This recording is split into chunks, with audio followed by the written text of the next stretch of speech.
Bonjour à tous, aujourd'hui je vais vous montrer 3 techniques pour avoir l'effet bokeh sur vos peintures aquarelles. Le bokeh c'est quoi?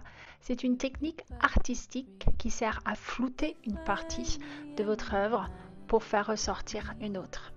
On y va?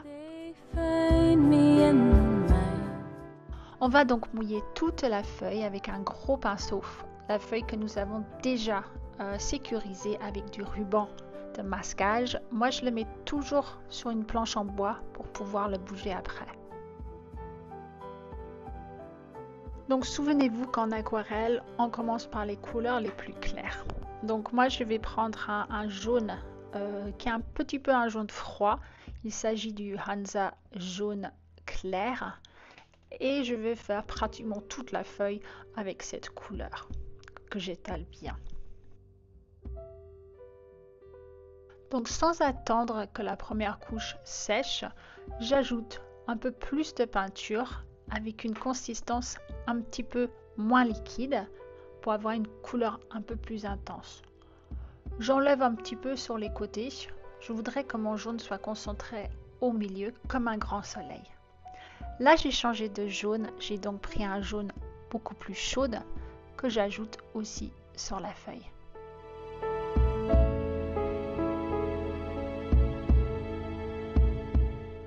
Donc là, vous pouvez remarquer que la peinture est beaucoup plus épaisse. J'ai à peine mis d'eau dedans, donc ça c'est directement sorti du tube.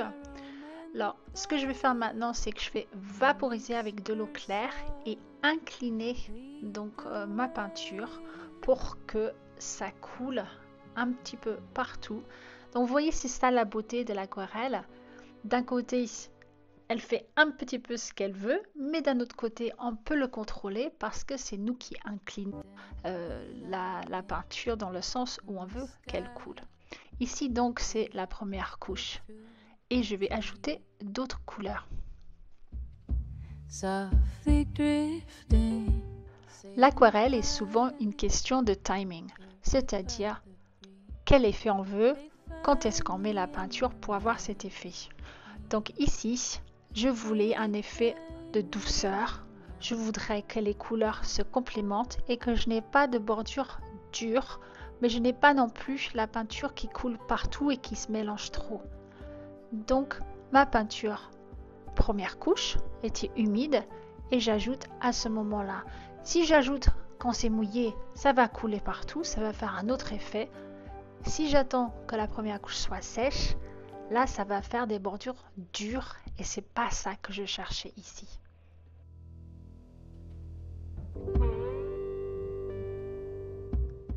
Donc encore une fois, si vous trouvez qu'il y a des marques pas très jolies, vous vaporisez avec de l'eau claire, vous inclinez la feuille et voilà, vous pouvez contrôler un petit peu mieux et avoir cette douceur que nous recherchons.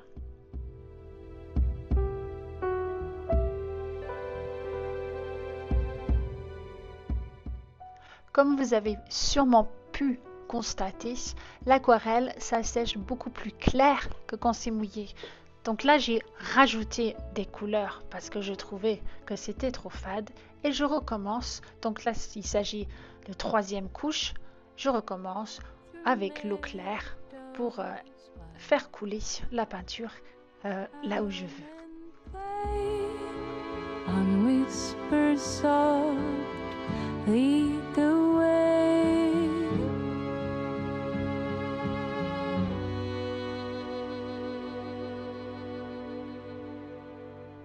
Donc là, il faut que la peinture soit bien sèche. Nous allons passer à la partie bokeh. Je vais vous montrer 3 techniques. La première, je vais vous montrer avec ce pochoir de rond que j'ai acheté, que j'utilise très souvent, comme vous pouvez voir avec toute la peinture qu'il y a dessus. Je l'utilise en acrylique aussi. Donc on prend une couleur et on peint tout simplement dans un des ronds. Alors faites attention après, quand vous avez fini votre rond, on appuie bien fort pour pas que la peinture passe en dessous et quand on l'enlève, on fait super attention pour pas que ça bave. Donc on peut en faire d'autres, mais encore une fois c'est une question de timing. On ne peut pas le faire juste à côté du rouge, sinon on va faire bouger la peinture rouge et ça ne sera plus un cercle. Donc éloignez-vous un petit peu pour faire le deuxième et ainsi de suite.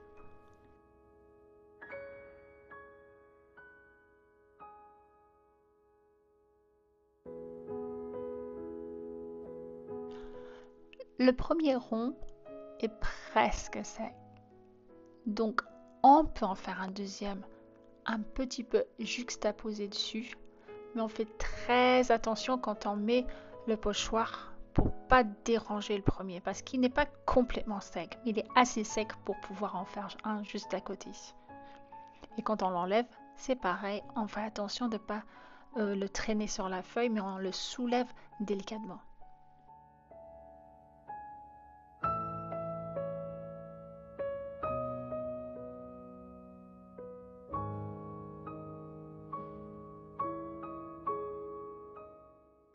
Bon, là, je prends un risque, mais je pense que ma peinture, elle est assez sèche pour que je la fasse. Elle est humide, hein, mais si en faisant attention, je vois qu'elle ne bave pas, donc je fais un troisième. Donc les bokeh, on les juxtapose pour que ça soit joli.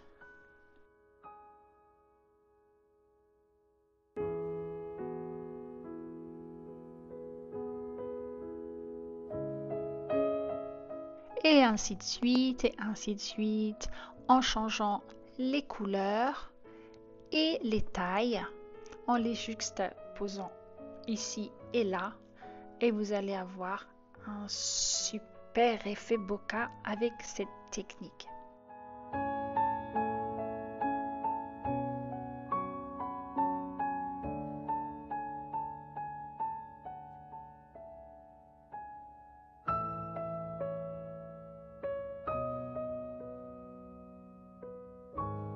Donc là, je vais vous montrer une deuxième technique pour faire du bokeh. Donc là, j'ai remouillé avec de l'eau claire. J'ajoute de la peinture avec une pigmentation assez forte. Et je vais adoucir donc les côtés parce que sinon, c'est pas très beau. Donc j'adoucis avec mon pinceau et de l'eau claire, propre, donc comme ceci.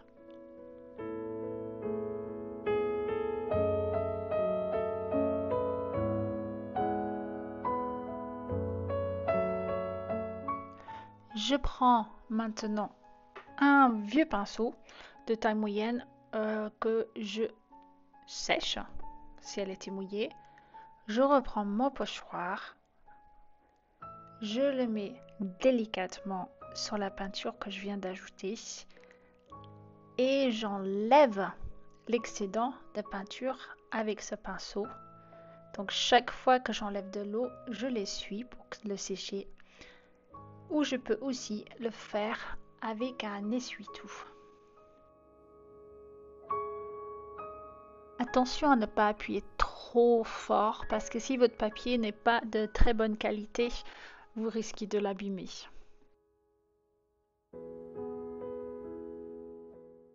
Je vais donc refaire cette technique en ajoutant de l'eau claire et je vais rajouter des couleurs pour faire cette même technique. Mais je vais vous montrer, si vous n'avez pas de pochoir, qu'il y a une autre façon de le faire. Donc là, j'ajoute d'autres couleurs. Je vais prendre mon vieux pinceau et je vais le tourner sur lui-même. Chaque fois que je fais un tour, je l'essuie sur l'essuie-tout pour enlever l'excédent de peinture. Et voilà, vous avez aussi un rond comme ceci. Alors si la peinture n'est pas assez sèche, ça va pas marcher. Donc il faut attendre à peu près 30 secondes. Là, vous voyez, ça passe super bien marché. Je vais revenir dessus quand ça sera un petit peu plus sec.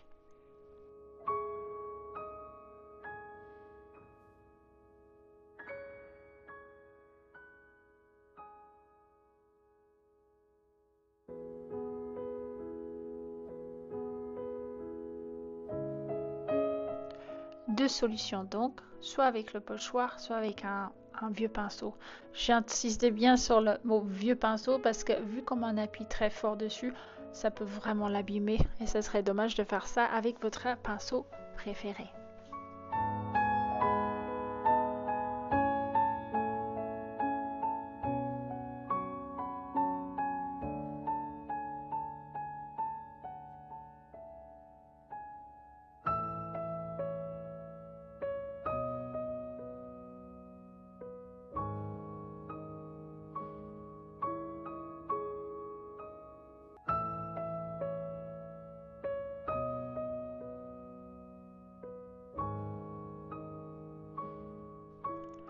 troisième technique pour faire du bokeh, vous avez besoin de gouache blanche.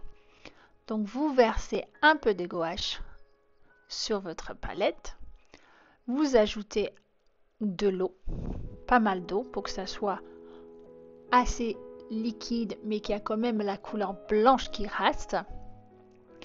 On ne peut pas faire ça avec l'aquarelle blanche parce que l'aquarelle blanche, elle marque pas en fait. Elle peut éclaircir les couleurs quand on fait des mélanges, mais on ne peut pas vraiment mettre de l'aquarelle blanche pure sur les autres couleurs. Donc là, vous voyez, on prend la gouache blanche et pareil, dans le pochoir, on ajoute des petits ronds aux autres et vous avez cette technique donc en utilisant la gouache.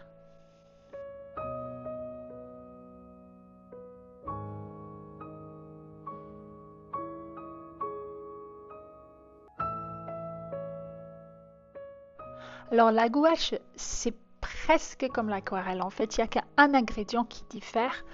Il y a des gens qui vont vous dire c'est de la triche d'utiliser de la gouache. Moi, je dis pas du tout. On fait ce qu'on veut. Après, si vous rentrez votre peinture dans un concours de puristes où on vous oblige même la signature à l'aquarelle, très bien. Mais sinon, la gouache, c'est franchement un complément qui se marie très bien avec l'aquarelle parce que c'est des cousins très très proches.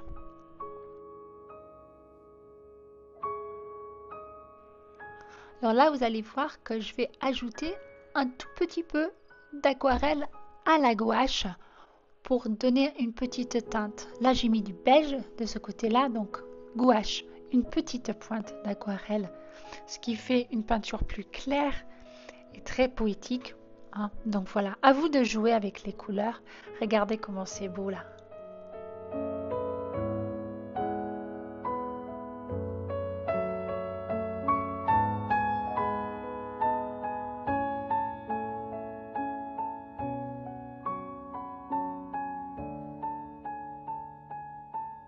À vous de décider quand vous en avez assez.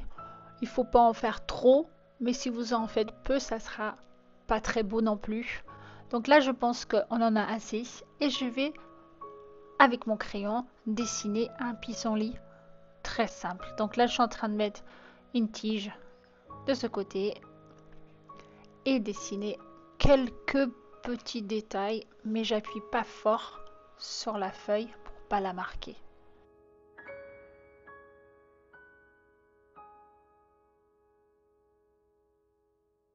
Et hop, un deuxième de ce côté-là parce que un pissenlit tout seul, je pense pas que ça va faire très joli sur cette feuille parce que je l'ai mis en paysage et pas en portrait. On va donc maintenant les peindre, ces petits pissenlits. Là, je prends un marron clair, donc avec pas mal d'eau hein, pour la première couche, comme je veux vraiment pas me tromper. Donc s'il y a beaucoup d'eau, c'est plus facile de l'enlever si on se trompe.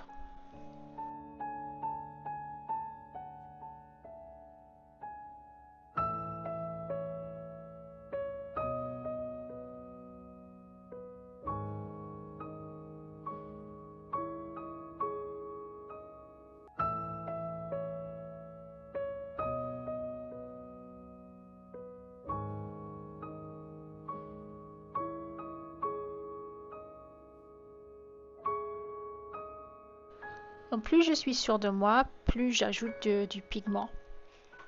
Donc là, la tige, elle n'est pas géniale, mais bon, je pense que je vais pouvoir la rattraper. Là, on va faire la petite tête. Et après, on va pouvoir ajouter quelques valeurs avec des couleurs un petit peu plus foncées.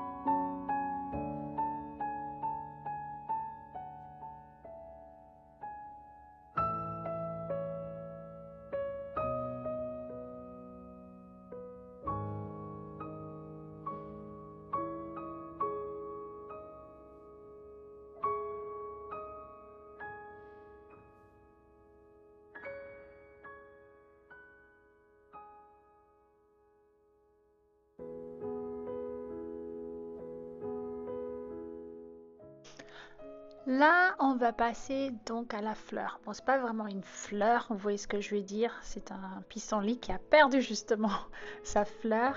Donc j'utilise ici un liner, donc c'est un pinceau de précision. Et je fais des tout petits traits très fins que je tire vers l'extérieur dans un cercle. Et nous allons nous trouver avec un joli pissenlit.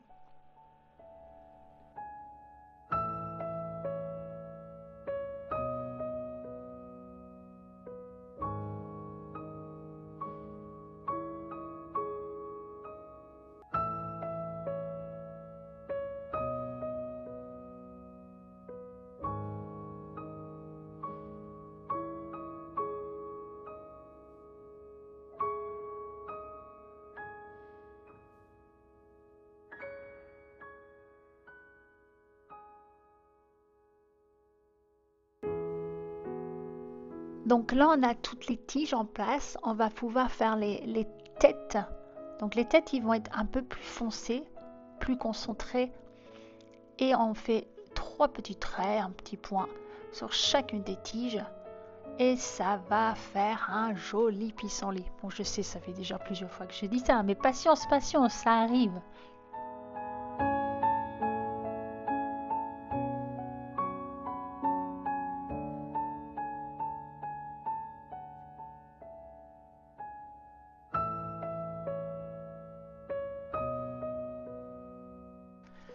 Donc là, vous pouvez voir que j'ai mis le pissenlit vraiment sur le jaune pour le faire ressortir. Donc pour le faire ressortir, on imagine que la lumière, elle vient donc de derrière. Donc le derrière, enfin, la face devant nous va être plus foncée parce que elle a le dos à la lumière en fait.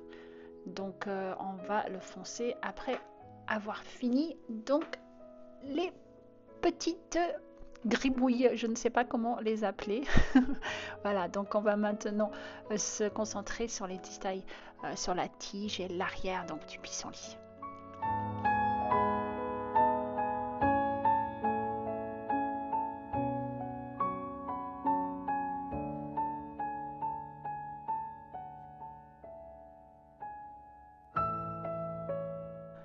Donc je fonce les détails sur la tête et aussi en haut de la tige, là où il y a vraiment moins de lumière. Et après je passe donc au pinceau rond. C'est une taille 8 de Black Velvet, je l'aime beaucoup ce pinceau. Alors les couleurs que j'ai mis là-dedans, j'ai mis un mélange donc de gris de Pain et d'une couleur de Daniel Smith que j'adore, donc qui est le vert cascade. Et par-dessus, j'ai aussi ajouté un peu de jaune Queen Cannon Gold de Winsor & Newton pour donner cette lumière du soir derrière aussi. J'aime bien ça, ça donne une vraie douceur. Et on passe au deuxième pissenlit.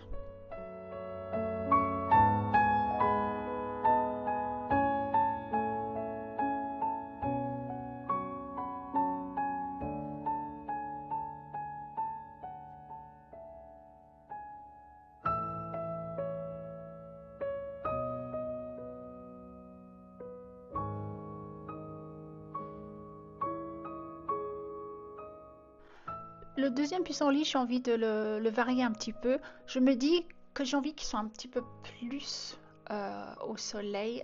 Donc plutôt qu'ils utilisaient du marron, j'utilise un orange ou un jaune foncé euh, pour donner l'impression qu'il est plus illuminé par le soleil. Mais sinon, c'est exactement la même méthode. Bon, j'ai un petit peu raté la tige que je vais rattraper un petit peu plus tard dans la vidéo. C'est un petit peu boudin. Voilà, mais je vais rattraper ça plus tard. Donc je fais mon pissenlit de la même façon que j'ai fait le premier, mais en utilisant des couleurs un petit peu différentes.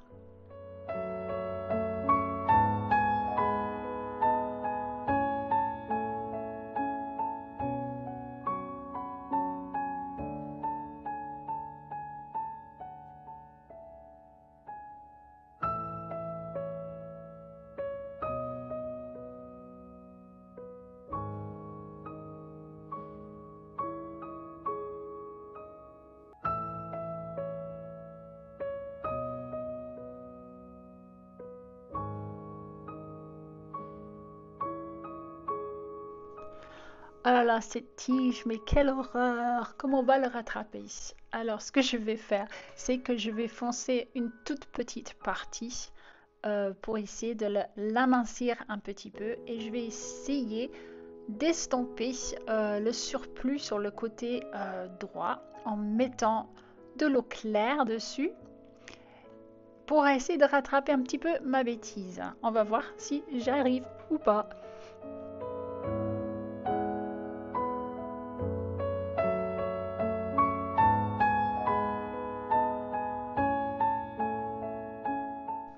Bon, ça soit déjà moins.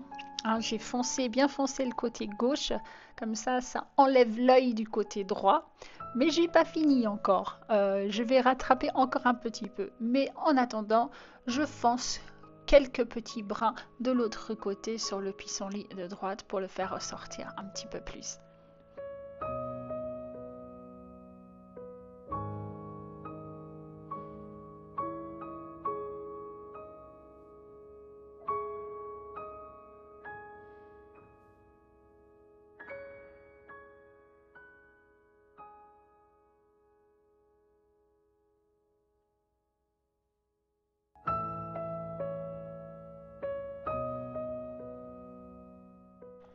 Pour faire des petits détails, je vais me servir de quelques petits stylos.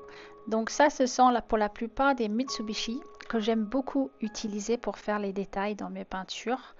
Mais là, celui-là que j'utilise, c'est un Artistro et il est à base d'eau. Donc c'est tout à fait compatible avec l'aquarelle.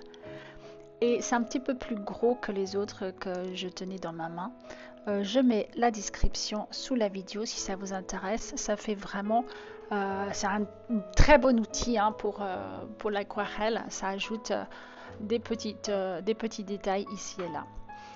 Alors, ce que je vais faire, comme c'est un petit peu gros, j'ai envie que ça soit doux, donc je l'adoucis avec mon pinceau, de l'eau claire. Et vous voyez, en fait, ça fait tout à fait naturel. Donc ça, c'est une très belle méthode pour ajouter des petits reflets ici et là.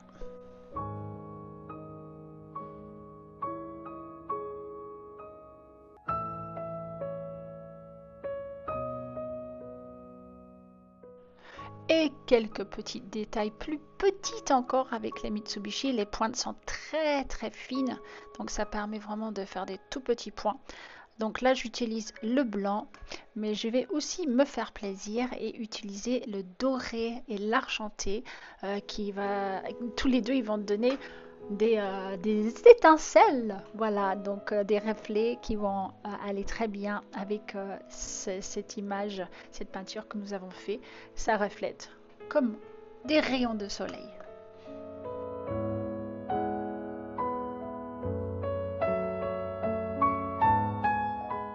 Petite surprise pour la fin, c'était pas prévu, mais j'ai un peu envie de cacher le bas de cette tige que j'aime pas. Donc je vais me servir de Brush-O. Le Brush-O, c'est un poudre de pigment très fort en couleur et quand il est en contact avec de l'eau, ça fait des effets d'éclat comme un feu d'artifice. Si vous en mettez trop, vous pouvez vraiment gâcher votre peinture. Donc ici, je vais faire très attention. Donc je mets 3 couleurs. Je mets le Cambodge jaune, je mets du marron foncé et je vais mettre un tout petit peu de noir. Et encore une fois, c'est vraiment très très peu qu'il faut mettre. Et après, on va ajouter de l'eau. Il va s'étaler et normalement, ça va donner un joli effet de fleurs ou de végétation en bas de cette feuille. Allez, on croise les doigts.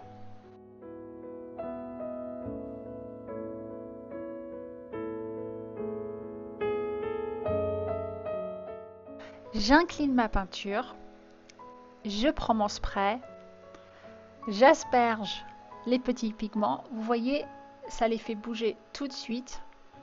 Donc là, je vais incliner encore plus pour que ça coule vers le bas.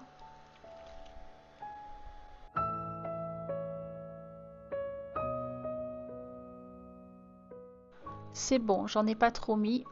Par contre, je vais l'aider un petit peu à s'étaler pour avoir un peu l'impression d'avoir des brins d'herbe. Donc je prends mon pinceau, je tire dans l'eau vers le bas. et je vais en ajouter un tout petit peu plus, je pense, sur le côté gauche.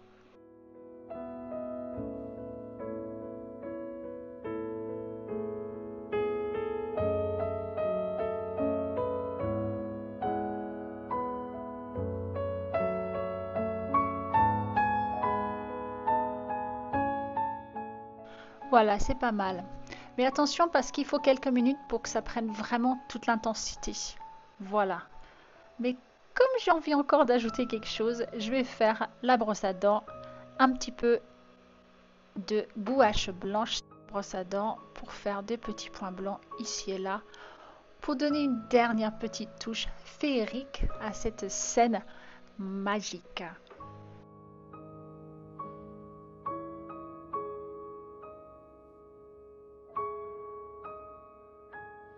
Voilà, c'est fini. J'espère que ça vous a plu et j'espère que vous avez compris la technique. On va laisser sécher pour ensuite faire la chose que j'adore le plus, enlever le ruban. Softly drifting, saying hi, carried by the breeze. They find me in the